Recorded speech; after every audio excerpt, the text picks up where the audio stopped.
are watching खबर face to face. दर्शकों, स्वागत है आपका खबर फेस टू फेस में। मैं ज़ीशान आज़मी। आज की ताज़ा खबर देखने से पहले हमारे चैनल को सब्सक्राइब कीजिए और बेल आइकन दबाना ना भूलें ताकि आपको डेली अपडेट तुरंत मिल सके।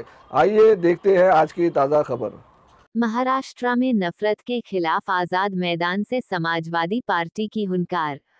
29 अप्रैल को मुंबई के आजाद मैदान में समाजवादी पार्टी ने महाराष्ट्र में बढ़ती नफरत और मुसलमानों पर हो रहे हमलों के खिलाफ विरोध दर्ज कराया।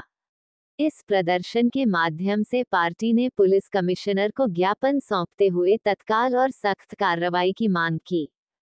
समाजवादी पार्टी का कहना है कि यह संघर्ष सिर्फ एक समुदाय के लिए नहीं बल्कि देश के संविधान और इंसाफ की रक्षा के लिए है।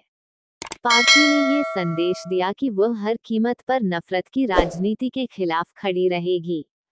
इस मौके पर समाजवादी पार्टी महाराष्ट्र के अध्यक्ष अबू आसिम आजमी ने पहलगाम हमले का जिक्र करते हुए कहा कि देश का हर बच्चा, चाहे वह किसी भी धर्म से हो, अपने वतन के लिए जान देने को तैयार है। उन्होंने ये भी सवाल उठाया कि जब लश्कर-ए-तैयबा जैसे आतंकी संगठनों से जुड़े संदीप शर्मा जैसे लोगों के नाम सामने आते हैं, तब भी कुछ लोग मुसलमानों को आतंकवाद से क्यों जोड़ते हैं। अबू आसिम आजमी ने कहा कि यह सब एक सोची समझी रणनीति के तहत किया जा रहा है ताकि लोगों को धर्म के नाम पर बांटा जा सके। उन्होंने आरोप लगाया कि महाराष्ट्र के कुछ मंत्री समाज को हिंदू मुस्लिम में बांटकर नफरत फैला रहे हैं, जबकि असली मुद्दे जैसे महंगाई, बेरोजगारी और विकास को दरकिनार किया जा रहा है। उनका कहना था कि अगर समाज में नफरत बढ़ेगी तो उसका नतीजा केवल बर्बादी होगा। इसलिए अब समय आ गया है कि जनता जागे और इस नफरत की राजनीति को नकार दे।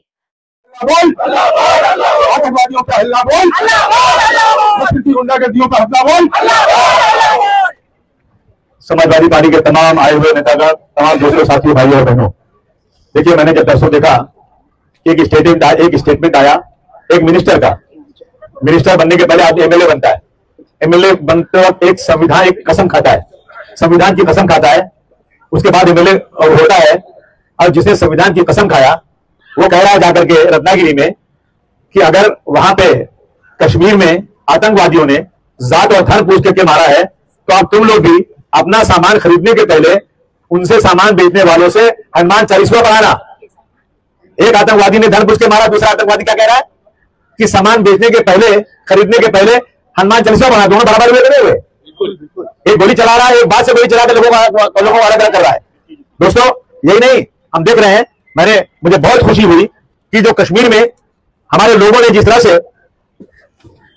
आदिल जो टूरिस्ट था, जो घोड़े चला रहा था, आदिल जिस फैमिली के साथ था, जब गोली चलना शुरू हुई तो आदिल भाग करके गया और उसका AK-47 हाथ में पकड़ने लगा। ये बहादुरी का काम है कि नहीं है? किसको बचाने के लिए? अपने भाई हिंदू को बचाने के लिए। इसमें हिंदू और मुसलमान की बात नहीं है, इंसानियत की बात है। इंसानियत से बड़ा कोई मजहब नहीं होता। और उस वक्त टेररिस्टों ने नहीं देखा कि ये मुसलमान है, नहीं पूछा कि आदिल तुम कौन हो, मुसलमान हो कि हिंदू हो, गोली मार दिया, बेचारा मर गया हो, शहीद हो गया वो शख्स। और इसी तरह से मैं बीजेपी के MP मध्य प्रदेश के रहने वाले अरविंद अग्रवाल, वो कहते हैं कि मैं नजाकत भाई का एहसान भूल नहीं सकता। नजाकत भाई ने उनके बच्चे को आप उसके ऊपर सो गए, अपने पेट नीचे रख लिया उसको और लेकर वहां से भागे, घर ले आए, खाना खिलाया। पूरे कश्मीर में मुसलमानों ने अपने उन भाइयों से जो टूरिस्ट गए थे उनसे धर्म नहीं पूछा, उन सबको घर में ले गए, खाना खिलाया, कपड़ा फट गया था कपड़ा दिया, कहा पैसे की जरूरत है पैसा लो, खाना खाओ। और होटल वालों ने कहा यहां रहो, ये पैसा मत दो। इससे बड़ी इंसानियत क्या हो सकती है? उसके बाद आज जो है भारतवर्ष में रहने वाले मुसलमानों के साथ जो जुल्म हो रहा है, सरकार चुपचाप बैठी देख रही है। हमने पाकिस्तान का कभी सपोर्ट नहीं किया है। जितने बैठे हैं हमारे बाप दादाओं ने पाकिस्तान मुर्दाबाद बोला है और हिंदुस्तान जिंदाबाद बोला है। और वो लोग जो अंग्रेजों के तलवे चाहते थे, बदकिस्मती से आज जो सत्ता में आ गए हैं, आने के बाद वो मुसलमानों को कहते हैं कि हम यहां रहने नहीं देंगे। मैं भी एक वीडियो देख रहा था, कश्मीर को हम मुसलमान मुक्त कर देंगे। हमारी लड़ाई जो है इस्लाम से है, हम इस देश को इस्लाम मुक्त कर देंगे। आगरा में 27 साल के गुलफाम को मनोज कुमार राणा ने उसका नाम पूछा और गोली मार दिया। उसका साथी सैफ बचाने गया, उसको भी गोली चलाई। और उसके बाद वहां पे कहता है छत्री दल के हैं, 26 मारा है तो 2600 मारेंगे। कहां है वो? आतंकवादी है कि नहीं है? मुख्यमंत्री चुपचाप बैठे हैं, प्रधानमंत्री चुपचाप बैठे हैं, कोई कुछ बोल नहीं रहा है। उनको खुली छूट दे दिया, जिसको चाहो उसको मार दो। ये हो रहा है। मैं देख रहा हूं कि दोस्तों पूरे देश के अंदर मैं देख रहा एक बलकेश्वर मंदिर के मिंबर में एक मुस्लिम आदमी पेंटिंग का काम कर रहा था, आए बोले तू मुसलमान है, तू यहां काम नहीं कर सकता, तो निकाल दिया वहां से, काम नहीं करने दिया उसको। उत्तराखंड के देहरादून में 24 मुस्लिम कश्मीरियों को ढूंढ ढूंढ करके उनको खिलाफ वहां पे नारे लगाए गए, कश्मीर मुल्लू वापस जाओ, और अगर 10 बजे तक नहीं गए ना तो घुस के मारेंगे तुमको। क्या हो रहा है देश के अंदर? इसलिए हमने कहा कि हमको मेमोरेंडम देना जरूरी है, कम से कम हम लोग ताकि जो लोग, देखिए ऐसा है ना, किसी सोए आदमी को जगाना मुश्किल है, लेकिन जो आदमी बहाना करके सोया उसको क्या जगाना है? सरकार वो पढ़ रही है, लेकिन सरकार उसके बाद कुछ नहीं बोली। ललित शर्मा ने दावा किया कि हमारी लड़ाई इस्लाम से है। उन्होंने हरियाणा में 2 मुसलमानों को पीटते हुए वीडियो नजर आया, तेलंगाना में बंगाल रेड्डी में मदरसा अरबिया पर हमला कर दिया, वहां की दरगाह पर हमला कर दिया। कितने किस्से बताए जाएं? अभी सांता क्रूज के अंदर उन्होंने एक झंडा पाकिस्तान का लिया, एक झंडा अपना बांग्लादेश का लिया, और तीसरा झंडा लिया उन्होंने फलस्तीन का। याद रखिए, फलस्तीन हमारी बहुत बड़ी हमारी आस्था है। फलस्तीन से, फलस्तीन के लिए हम अपनी बदन का आखिरी खतरा भी निछाड़ दे तो कुर्बानी हमारी पूरी नहीं होगी। कुरान शरीफ में लिखा है कि जाओ वहां पर, कितने पैगंबर वहां पैदा हुए, वहां हमारी जो है मस्जिद, जो पहली मस्जिद हमारी वहां पर है, और उस फलस्तीन का झंडा अगर आप जलाएंगे ना तो हम कहेंगे कि उसके लिए हम अपनी जान भी दे देंगे, लेकिन हम चुपचाप बैठेंगे नहीं।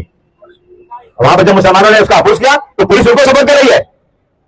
मैं पुलिस से कहना चाहता हूं क्या होश में आ जाओ, हो सकता है हमारी भी सरकार आ जाए, आ सकती है। ये नहीं चलेगा, ये देश संविधान से चलेगा, जिसको चाहो उसको मार दोगे, जिसको चाहो कर दोगे। और हमारे साथ ये जुल्म जाति जो हो रही है देश में, मैं प्रधानमंत्री जी से कहना चाहता हूं कि आप तुरंत होश में आइए और एक स्टेटमेंट दीजिए।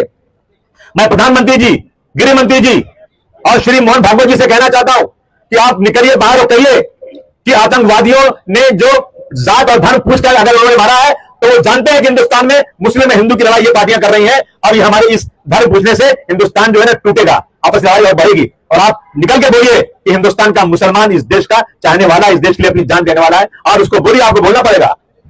ये हो रहा है देश के अंदर आज।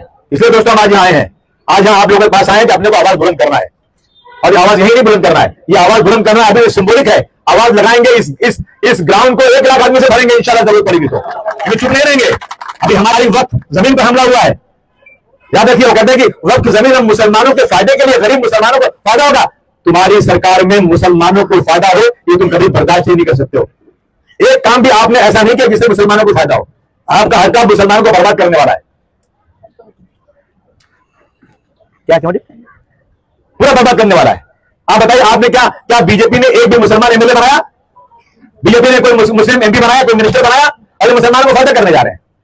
ये लड़ाई जारी रहेगी, अभी तो शुरुआत है, सिंबॉलिक है, लेकिन सड़क पर आएंगे, गोली चलेगी तो बर्दाश्त करेंगे, लेकिन इस देश के संविधान के खिलाफ कोई काम करेगा ना तो हम उसकी लड़ाई पूरी ताकत के साथ लड़ेंगे। यह मैं ऐलान कर रहा हूं, और हम करेंगे इंशाअल्लाह ताला इस चीज को। ये देश हमारा है, इस देश को तोड़ने की कोशिश हो रही है, और पाकिस्तान तो चाहता है कि आपस में लड़े ये लोग, देश कमजोर हो, और हर आदमी चिल्ला चिल्ला कर कह रहा है, जिसकी जितनी वसत है, चाहे मदरसे वाले हो, स्कूल वाले हो, पढ़े लिखे लोग हो, सड़क पर घूमने वाले लोग हो, रिक्शे वाले हो, मजदूर हो, सब चिल्ला चिल्ला मुसलमान कह रहे हैं कि भाई आतंकवाद मुर्दाबाद, आतंकवादियों पर आप जो है ना कड़ा फैसला लीजिए, आपको जो करना हो, सारे देश के लोग आपके साथ खड़े हैं, आप उससे उनके साथ निपटिए। लेकिन ये मुसलमानों से निपट रहे हैं, इनको मुसलमान से फुर्सत ही नहीं है, देश को तोड़ देना चाहते हैं। इसलिए आप लोग आज आए, हमने परसों कल ही तय किया था कि अपने बुलाना, इतने लोग आए, मैं बहुत शुक्रगुजार आप लोगों का, बहुत धन्यवाद। किसी को बस नहीं दी गई, किसी को पैसा नहीं दिया गया, सिर्फ मैसेज भेजा गया वीडियो पे, उसके ऊपर मोबाइल पे, और आप सब आए हैं। हम जा रहे हैं, हम लोग कल गए थे, कल मिल के आए थे गवर्नर से, हाँ कल गवर्नर से मिलकर आए थे। गवर्नर से रिक्वेस्ट किया है कि आप प्रधानमंत्री जी को, आप मुख्यमंत्री जी को लेटर भेजिए कि वो खड़े निकल के बोले कि भारतवर्ष के मुसलमानों के साथ जो इस आतंकवाद के बाद जो मुसलमानों के साथ जुल्म जाती हो रहा है उसे तुरंत बंद कर दो। कल तय किया गया, कल रात को 9 से 9:15 बजे तक तमाम हिंदू और मुसलमानों से कहना चाहता हूं, तमाम इस देश के देशवासियों से कहना चाहता हूं, हम सड़क पर निकल के हंगामा नहीं कर रहे, हमने एक ही दरखास्त किया है। और जो हमारे नेता हैं, जो मुस्लिम पर्सनल लॉ बोर्ड जो हमारी लीडरशिप करते हैं, इन सब ने तय किया है कि कल 9 बजे से रात को 9 से 9:15 बजे तक हम लोग सब अपनी बिजली की बिल, अपनी बत्ती बंद रखेंगे, चाहे ऑफिस हो चाहे घर हो, जहां तक हो सके आपसे। आप सब लोग पूरी ताकत के साथ रात को 9 से 9:15 पूरे एरिया में अंधेरा कीजिए जितना कर सकते हैं। बोलो सब तैयार हो? निकालो सब वीडियो निकालो। और ये मैसेज जो ना कश्मीर से कन्याकुमारी तक जाना चाहिए, ये मैसेज पूरी दुनिया में जाना चाहिए कि हम कानून के दायरे में रह करके वक्फ बोर्ड का जो कानून बना है, इस कानून के खिलाफ हम लोग कल रात 9 पानी सर से ऊंचा हो रहा है। एक तरफ आतंकवादियों ने कश्मीर के अंदर हमारे 27 भाइयों को मार दिया, शहीद कर दिया, और वहां पर जितने भी लोग काम करने वाले मुसलमान थे उन्होंने अपनी जान भी गंवा दी उनको बचाने के लिए। सारी दुनिया जानती है, जितने लोग टूरिस्ट गए थे सबका स्टेटमेंट आ रहा है कि कश्मीरी मुसलमानों ने हमारे लिए जो एहसान किया हम कभी भूल नहीं सकते। मारने वाले भारतवर्ष के नहीं थे मुसलमान, और अगर भारतवर्ष के भी होते तो उनको मार दो गोली, कौन मना कर रहा है? लेकिन एक आदमी गुनाह करेगा उसके बदले आप किसी को पकड़ोगे? और इतना बड़ा वो किया, एक आदमी ये नहीं खड़े होकर बोल रहा है कि वाह भाई वाह आदिल, तुमने क्या काम किया, नजाकत तुमने काम क्या किया, कैसे बचाया लोगों को, उसको बधाई आपको, ये कोई टीवी पे नहीं आगे बोल रहा है। और उसके बाद अभी कल बंबई में मैंने देखा 2 दिन पहले कि दादर में मुसलमानों को मार रहे हैं कि तुमको यहां दुकानें चलाए, जिससे उनके बाप की बंबई होगी। कानून किधर है? संविधान कहता है कि इस देश में रहने वाला कश्मीर से कन्याकुमारी तक कहीं भी जाकर रोजी रोटी कमा सकता है, लेकिन इसी मुंबई के अंदर वो मारा जा रहा है और तमाशा लोग देख रहे हैं। और एक मिनिस्टर जब मिनिस्टर बनता है, एमएलए बनता है, शपथ लेता है और वो जाकर इतना ओछा, इतना छोटे जहन का इंसान है कि इसका काम ही सिर्फ ये है। मैं तो कहूंगा फडणवीस साहब से उसको एक ऐसा पोर्टफोलियो दे दो जिससे मुसलमानों को गाली देने वाला हो। सर कल ही आप राज्यपाल को मिले? हम मिले, वही सब चीजें। मैं सीपी से मिलने जा रहा हूं और मैं हर जगह जाऊंगा, मैं सड़क पर निकलूंगा, सबसे बोलूंगा, इसके खिलाफ आवाज उठाऊंगा कि ये जो हो रहा है इसको बंद किया जाए, ये जो नारायण राणे को मिनिस्ट्री से निकाल दिया जाए पूरे देश में। अब कहां बताऊं मैं? कहीं ना कहीं सर मुसलमानों को एक अलग नजरिए से देखा जा रहा है। मुसलमानों को ये इनको लगता है कि मुसलमानों को जितना अलग नजरिए से देखेंगे, जितना गाली देंगे, उतना हम सत्ता में बगैर कुछ किए हुए आ जाएंगे और हमसे कोई सवाल नहीं पूछेगा कि देश की बर्बादी हो रही है, देश का जो है इकोनॉमिकल हालत बिल्कुल खत्म हो चुकी है, महंगाई बढ़ती जा रही है, चाइना घुस करके हजारों किलोमीटर की जगह कब्जा कर चुका है, ये हो रहा है। उसके बाद आप जो सिर्फ और सिर्फ हिंदू मुस्लिम मंदिर मस्जिद कर रहे हैं, ये बंद होना चाहिए। मैं अपने हिंदू भाइयों से कहना चाहता हूं, वो देखिए दुनिया इसलिए बुरी है कि ज्यादा लोग ना चुपचाप बैठे हुए हैं। दुनिया बहुत अच्छी है लेकिन बुरे लोग आगे आ रहे हैं, इसलिए जो लोग अच्छे लोग हैं हिंदू भाइयों से कहना चाहता हूं आगे निकलिए, देश को बचाइए, और ये जो लोग जो धर्म के नाम बांट रहे हैं ना, उनके खिलाफ कंधे से कंधा मिलाकर हमारे साथ खड़े होइए और ऐसे सांप्रदायिक लोगों के खिलाफ सड़क पर उतरिए और ये नफरत बंद कीजिए। देश में बहस होना चाहिए, डेवलपमेंट की देश में बहस होना चाहिए, अस्पताल बने, स्कूल बने, लोग अच्छी तरह रहे, लोगों को 2 रोटी मिले, ये होना चाहिए। परंतु इस देश में सिर्फ और सिर्फ मंदिर मस्जिद, हर मस्जिद के नीचे उनको मंदिर ढूंढना है, हर मुसलमान को आतंकवादी बनाना है, ये काम ये बंद होना चाहिए। ये हम कमिश्नर के पास जा रहे हैं और उनसे बात करेंगे कि आप तुरंत जो है ना इस पे एक्शन लीजिए।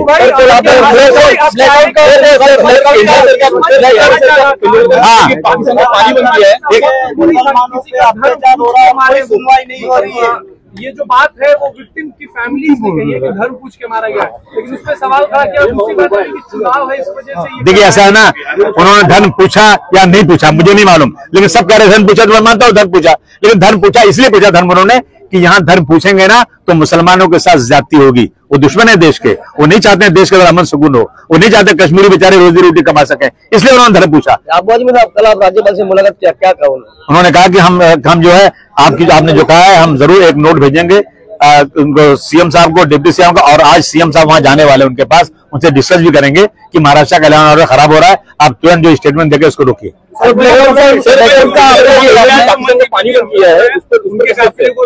गुंडागर्दी, एक एमपी, मतलब ये इस देश में बोलने का वो पूरा जो है कानून खत्म हो चुका है, आजादी खत्म हो चुकी है इस देश के अंदर, आदमी अपनी बात कह नहीं सकता है, ये लोग जो चाहे कह दें, जो चाहे कर ले। और हाँ, टायर फेंका गया उनके ऊपर, उनको मारने की कोशिश की गई है, ये सब देख रहे हैं, दुनिया देख रही है। मैं कहना चाहता हूँ तमाम जो लोग दबे कुचले लोग हैं, खड़े हो जाओ सुमन जी के साथ। अभी साहब कल गवर्नर से मुलाकात किया है, आज सीपी से मिल रहे हैं, गवर्नर का स्टेटमेंट आया कि जो विपक्षी दल है उसको लेकर राजनीति कर रहे हैं। विपक्षी दल राजनीति कर रहे हैं? गवर्नर साहब ने ऐसा कहा है। विपक्षी दल जो है ना वो सच्चाई सामने लाके आईना दिखा रहा है। अब आईना देखें या ना देखें उनकी मर्जी, लेकिन हमारा वो काम हम करेंगे। वो सर कल ब्लैकआउट का आपने अपील किया है? जी हाँ बिल्कुल, सबसे मैं निवेदन कर रहा हूं कि 9 बजे से 9:15 बजे रात तक आप सब लोग अपनी ऑफिस, अपने घर, जहां तक हो सकता है सब लोग बिजली बंद रखो, अंधेरे में रहो। सिख हो, ईसाई हो, सभी लोग करते हैं। अभी संदीप शर्मा मुजफ्फरनगर का रहने वाला, ये आतंकवाद जो है, ये जो इन्वॉल्व है लश्कर तैयबा का मेंबर है, वो हिंदू है, तो इसका कोई वो धर्म नहीं होता है। ये जानबूझ करके इस सरकार ने जब से देश में मुसलमानों के साथ नफरत शुरू किया है, ये लोग जो है, जो बेकार सड़क पे घूमने वाले लोग हैं ना, वो मेजॉरिटी का फायदा उठाकर मुसलमानों को परेशान कर रहे हैं, चारों तरफ परेशान कर रहे हैं। दादर में बहुत मारा मुसलमानों को, यहाँ से निकल जाओ, यहाँ से निकल जाओ। और कल जो है इधर वकोला के अंदर इन्होंने पाकिस्तान और वहां का झंडा अपना नहीं, पाकिस्तान का और बांग्लादेश का, आप जलाओ उसको, आप दांत मारो उसको, थूको उस पर, पेशाब करो, हमें कोई एतराज नहीं। फलस्तीन से हमारी जो है ना, हमारी आस्था जुड़ी हुई है। फलस्तीन में हमारी मस्जिद है। फलस्तीन ने क्या क्या यहाँ किया, गलत काम किया, आपको क्या लेना देना है? फलस्तीन के झंडा मना करने गए तो हमारा एक औरत को पकड़े, बोला तू जय श्री राम बोल, नहीं तो तुझे पाकिस्तान भेज देंगे। कोई केस नहीं हो रहा है। अगर मैं बोल दूं, एक आदमी कह रहा है कि मुझे देश को इस्लाम मुक्त और मुस्लिम मुक्त करना है, मेरी लड़ाई इस्लाम से है, तेरी हैसियत इस्लाम से लड़ाई करने की? मैं अगर ये बात इस तरह का अल्फाज बोल दूं तो मुझे तो लोग मार डालेंगे, लेकिन मैं कभी ये बात नहीं बोलता, क्योंकि हम तो भाईचारगी चाहते हैं इस देश के अंदर। यही सब चीजें लेकर आए थे कि आप सीएम साहब को बोलिए कि आप तुरंत उस पर स्टेटमेंट दें कि भाई यहाँ के मुसलमानों के साथ इस तरह का रवैया बंद करो, नहीं तो बहुत केस होंगे। और पुलिस स्टेशन को बोलिए कि आप धर्म देख करके, सत्ता पक्ष देख के नहीं, जो भी आदमी जुल्म कर रहा है उसके खिलाफ केस लीजिए। नीतीश राणे जिस प्रकार से महाराष्ट्र सरकार में मंत्री जिस प्रकार का स्टेटमेंट दे रहे कि दुकानदार की दुकान, अगर आप कोई सामान लेते हैं तो दुकानदार से उसकी जात और धर्म नाम पूछे, क्योंकि स्टेटमेंट किस तरह का उनके खिलाफ शिकायत? हम बोला ना, मैंने पहले उनके खिलाफ बात हमने किया है, और 8 जगह 8 उस पर वो है, उन पे FIR है नीतीश राणे के खिलाफ। मैं उनको क्या जमानत मिली, सुप्रीम कोर्ट से शायद मिली हुई है, मैं उनकी जमानत कैंसिल कराना और उनके खिलाफ फिर जो है FIR डालने के लिए, और मैं कोर्ट में केस डालने वाला हूँ, मैं डाल रहा हूँ केस। उनके बयान को किस तरह देखो, जिस प्रकार से वो कर, बहुत थर्ड क्लास ओछे आदमी की बात है ये। देश के रहने वाले किसी अच्छे इंसान की जबान हो ही नहीं सकती।